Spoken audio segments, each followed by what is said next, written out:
بسم الله الرحمن الرحيم. ألف لام را تلك آيات الكتاب المبين إنا أنزلناه قرآنا عربيا لعلكم تعقلون نحن نقص عليك أحسن القصص بما أوحينا إليك هذا القرآن وإن كنت من قبله لمن الغافلين إذ قال يوسف لأبيه يا أبت إني رأيت أحد عشر كوكبا والشمس والقمر رأيتهم لي ساجدين قال يا بني لا تقصص رؤياك على إخوتك فيكيدوا لك كيدا إن الشيطان للإنسان عدو مبين وكذلك يجتبيك ربك ويعلمك من تأويل الأحاديث ويتم نعمته عليك وعلى آل يعقوب كما أتمها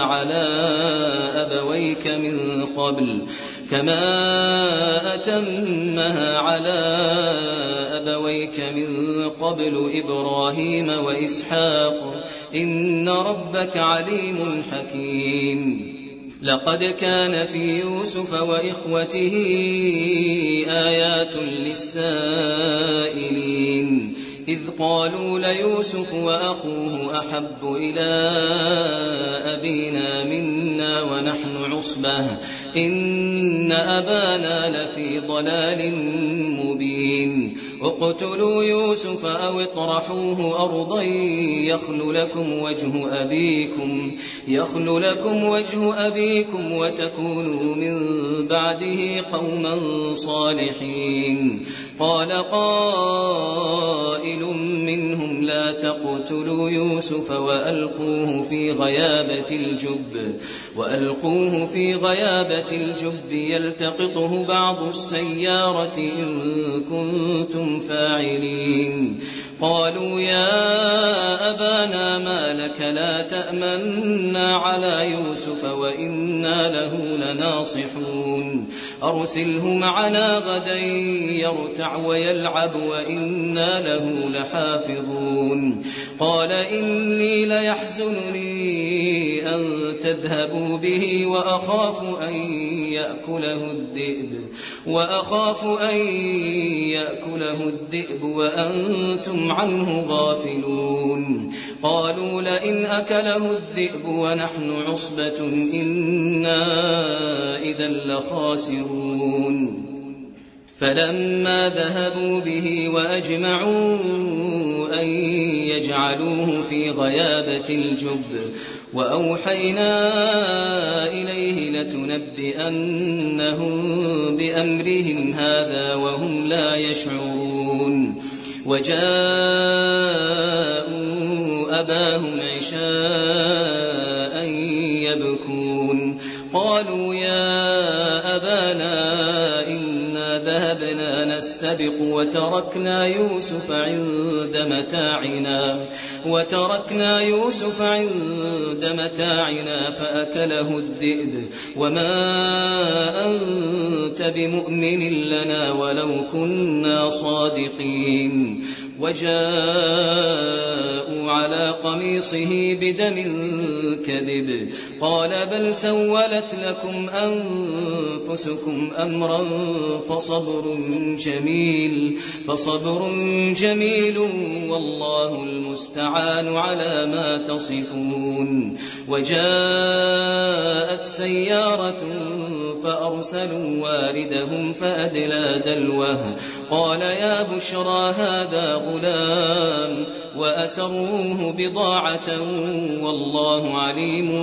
بما يعملون وشروه بثمن بخس دراهم معدودة وكانوا فيه من الزاهدين وقال الذي اشتراه من مصر لامرأته أكرمي مثواه عسى أن ينفعنا أو نتخذه ولدا وكذلك مكنا ليوسف في الأرض ولنعلمه من تأويل الأحاديث والله غالب على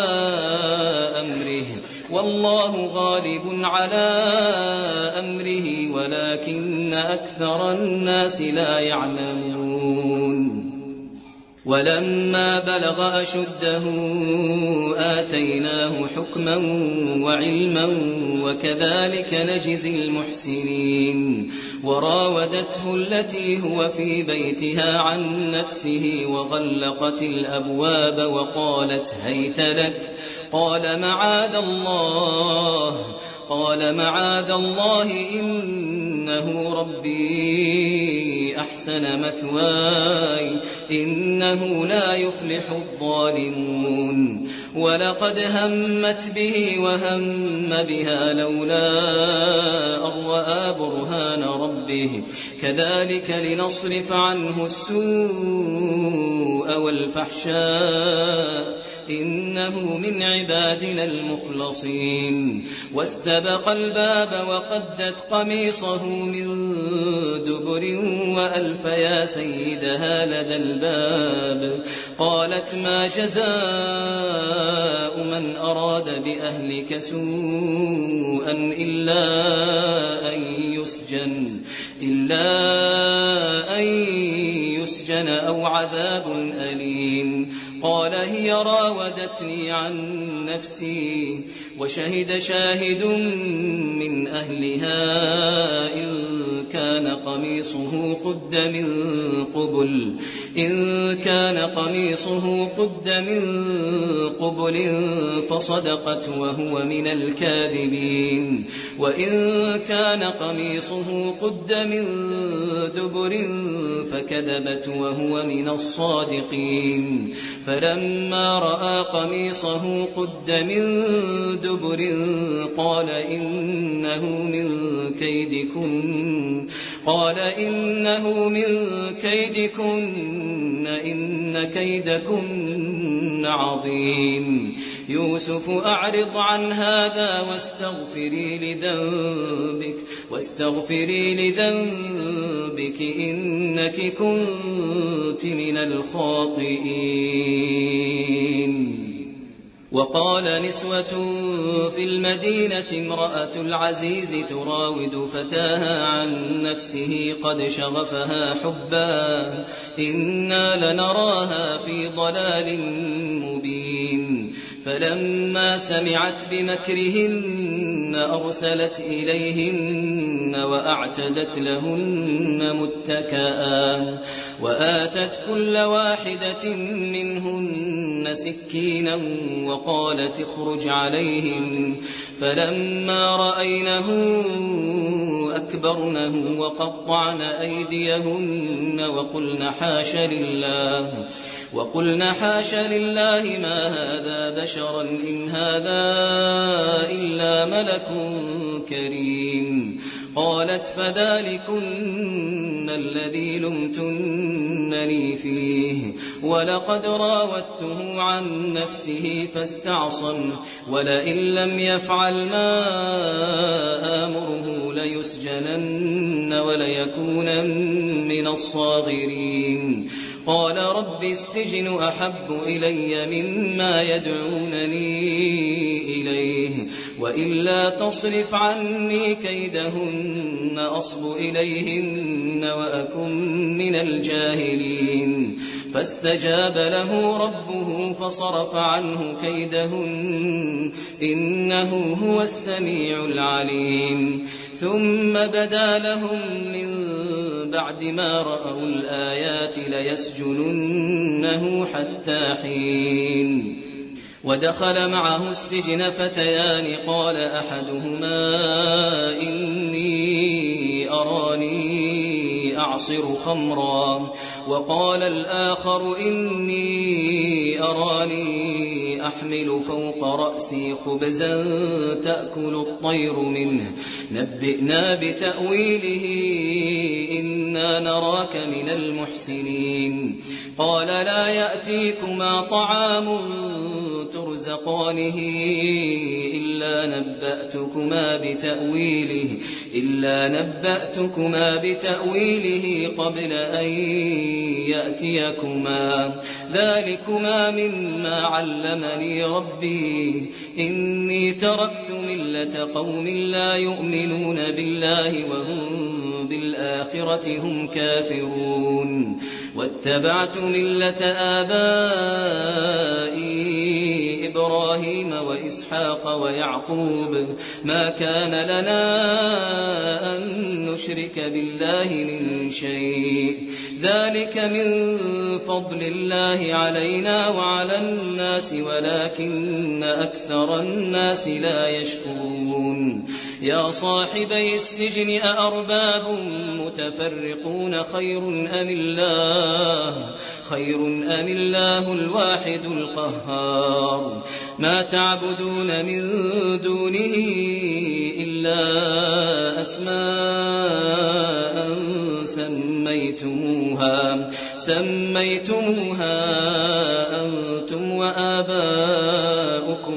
ما أنزل الله بها من سلطان إن الحكم إلا لله أمر ألا تعبدوا إلا إياه ذلك الدين القيم ولكن أكثر الناس لا يعلمون يا صاحبي السجن أما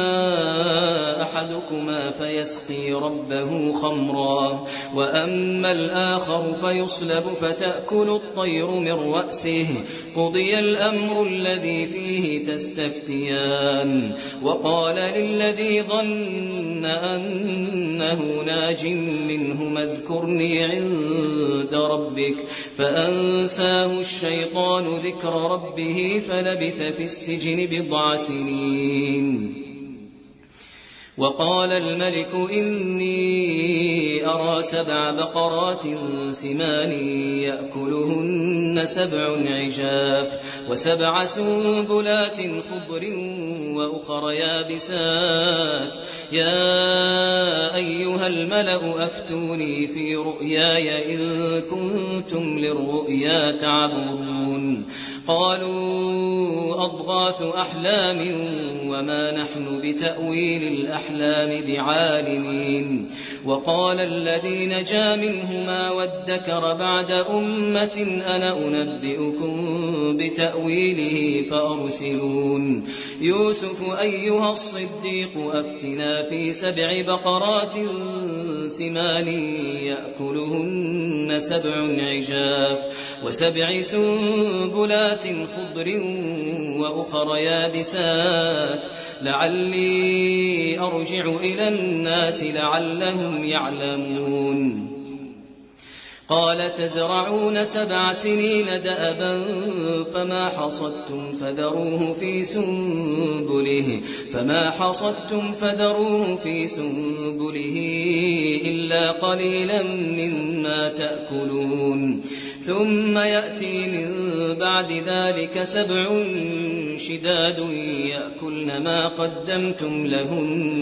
يأكلن ما قدمتم لهن إلا قليلا مما تحصنون ثم يأتي من بعد ذلك عام فيه يغاث الناس وفيه يعصرون وقال الملك ائتوني به فلما جاءه الرسول قال ارجع إلى ربك فاسأله ما بال النسوة اللاتي قطعن أيديهن إن ربي بكيدهن عليم قال ما خطبكن إذ راوتن يوسف عن نفسه قلنا حاش لله ما علمنا عليه من سوء وقالت امرأة العزيز الآن حصحص الحق أنا راودته عن نفسه وإنه لمن الصادقين ذلك ليعلم أني لم أخنه بالغيب وأن الله لا يهدي كيد الخائنين وما أبرئ نفسي إن النفس لأمارة بالسوء إلا ما رحم ربي إن ربي غفور رحيم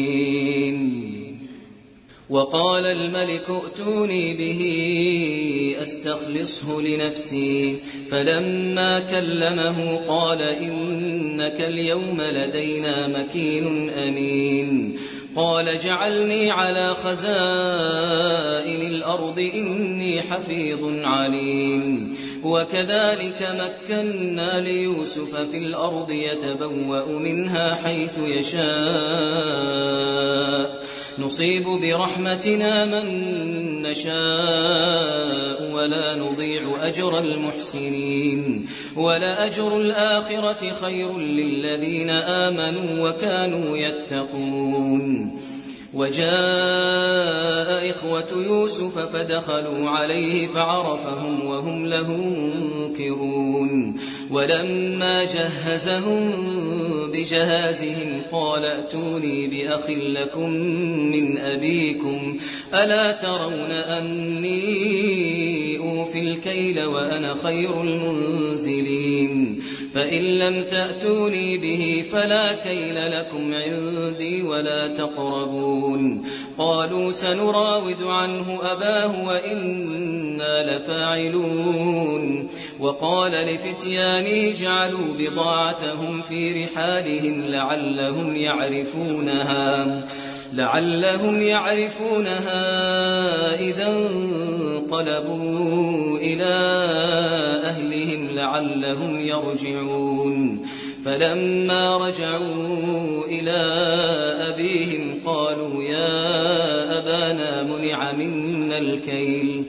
قالوا يا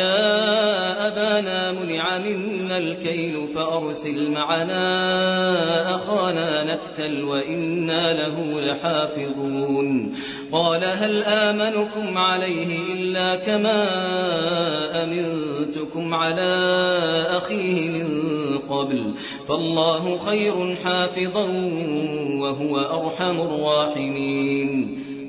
ولما فتحوا متاعهم وجدوا بضاعتهم ردت إليهم قالوا يا أبانا ما نبغي هذه بضاعتنا ردت إلينا ونمير أهلنا ونحفظ أخانا ونزداد كيل بعير ذلك كيل يسير قال لن أرسله معكم حتى تؤتون موثقا من الله لتأتونني به إلا أن يحاط بكم فلما آتوه موثقهم قال الله على ما نقول وكيل وقال يا بني لا تدخلوا من باب واحد وادخلوا من أبواب متفرقة وما أغني عنكم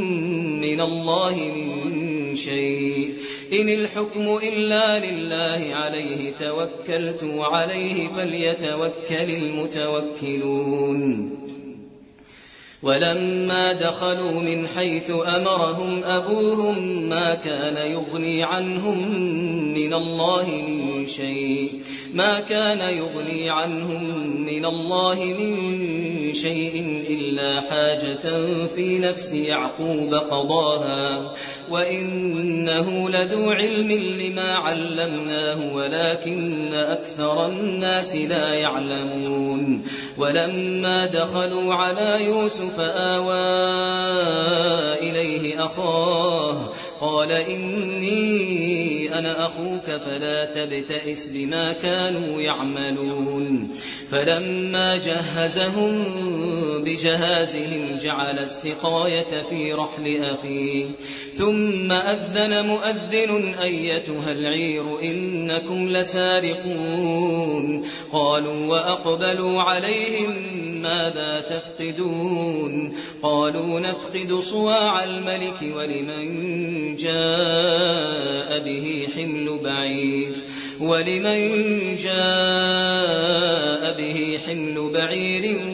وأنا به زعيم قالوا تالله لقد علمتم ما جئنا لنفسد في الأرض وما كنا سارقين قالوا فما جزاؤه إن كنتم كاذبين قالوا جزاؤه من وجد في رحله فهو جزاؤه كذلك نجزي الظالمين فبدأ بأوعيتهم قبل وعاء أخيه ثم استخرجها من وعاء أخيه كذلك كدنا ليوسف ما كان ليأخذ أخاه في دين الملك إلا أن يشاء الله نرفع درجات من نشاء وفوق كل ذي علم عليم قالوا إن يسرق فقد سرق أخ له من قبل فأسرها يوسف في نفسه ولم يبدها لهم قال أنتم شر مكانا والله أعلم بما تصفون قالوا يا أيها العزيز إن له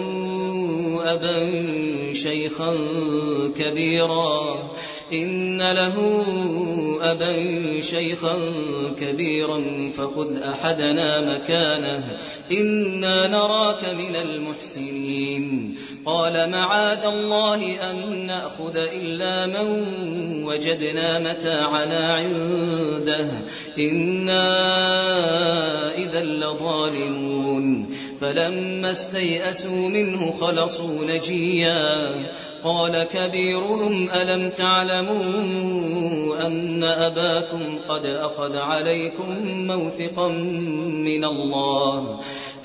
أباكم قد أخذ عليكم موثقا من الله ومن قبل ما فرطتم في يوسف فلن أبرح الأرض حتى يأذن لي أبي أو يحكم الله لي وهو خير الحاكمين ارجعوا إلى أبيكم فقولوا يا أبانا إن ابنك سرق وما شهدنا إلا بما علمنا وما كنا للغيب حافظين واسأل القرية التي كنا فيها والعير التي أقبلنا فيها وإنا لصادقون قال بل سولت لكم أنفسكم أمرا فصبر جميل عسى الله أن يأتيني بهم جميعا إنه هو العليم الحكيم وتولى عنهم وقال يا أسفا على يوسف وابيضت عيناه من الحزن فهو كظيم قالوا تالله تفتأ تذكر يوسف حتى تكون حرضا أو تكون من الهالكين قال إنما أشكو بثي وحزني إلى الله وأعلم من الله ما لا تعلمون يا بني يذهبوا فتحسسوا من يوسف وأخيه ولا تيأسوا من روح الله إنه لا ييأس من روح الله إلا القوم الكافرون فلما دخلوا عليه قالوا يا أيها العزيز مسنا وأهلنا الضر وجئنا ببضاعة مزجاة فأوف لنا الكيل وتصدق علينا إن الله يجزي المتصدقين. قال هل علمتم ما فعلتم بيوسف وأخيه إذ أنتم جاهلون؟ قالوا أئنك لأنت يوسف؟ قال أنا يوسف وهذا أخي قد من الله علينا إنه من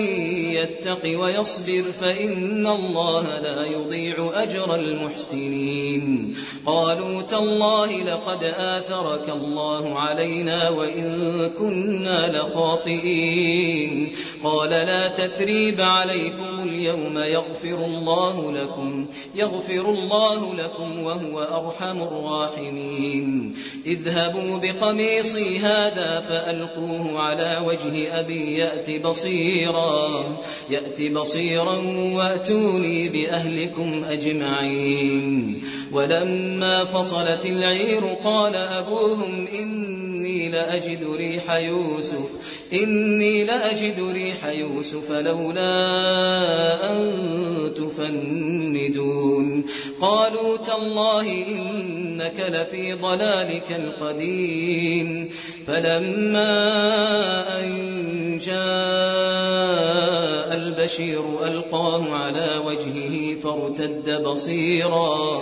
قال ألم أقل لكم إني أعلم من الله ما لا تعلمون؟ قالوا يا أبانا استغفر لنا ذنوبنا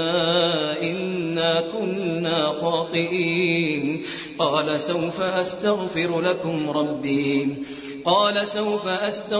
لكم ربي إنه هو الغفور الرحيم.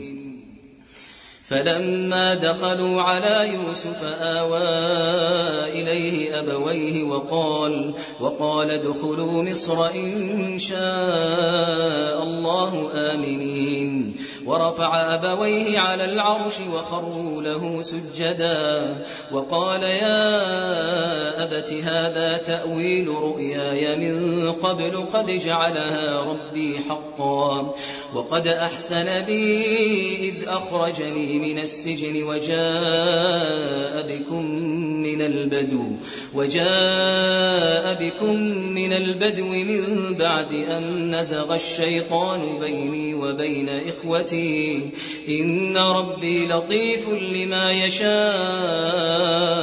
إنه هو العليم الحكيم. رب قد آتيتني من الملك وعلمتني من تأويل الأحاديث فاطر السماوات والأرض أنت ولي في الدنيا والآخرة توفني مسلما وألحقني بالصالحين. ذلك من أنباء الغيب نوحيه إليك وما كنت لديهم إذ أجمعوا أمرهم وهم يمكرون. وما أكثر الناس ولو حرصت بمؤمنين وما تسألهم عليه من أجر إن هو إلا ذكر للعالمين. وكأي من آية في السماوات والأرض يمرون عليها وهم عنها معرضون. وما يؤمن أكثرهم بالله إلا وهم مشركون. أفأمنوا أن تأتيهم غاشية من عذاب الله أو تأتيهم الساعة بغتة وهم لا يشعرون. قل هذه سبيلي أدعو إلى الله على بصيرة أنا ومن اتبعني وسبحان الله وما أنا من المشركين. وما أرسلنا من قبلك إلا رجالا نوحي إليهم من أهل القرى أفلم يسيروا في الأرض فينظروا كيف كان عاقبة الذين من قبلهم ولدار الآخرة خير للذين اتقوا أفلا تعقلون حتى إذا استيأس الرسل وظنوا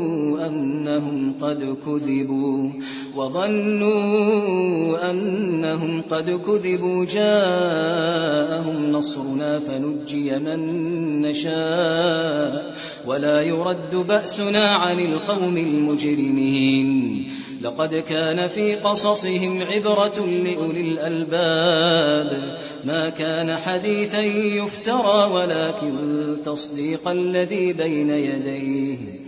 ولكن تصديق الذي بين يديه وتفصيل كل شيء وهدى ورحمة لقوم يؤمنون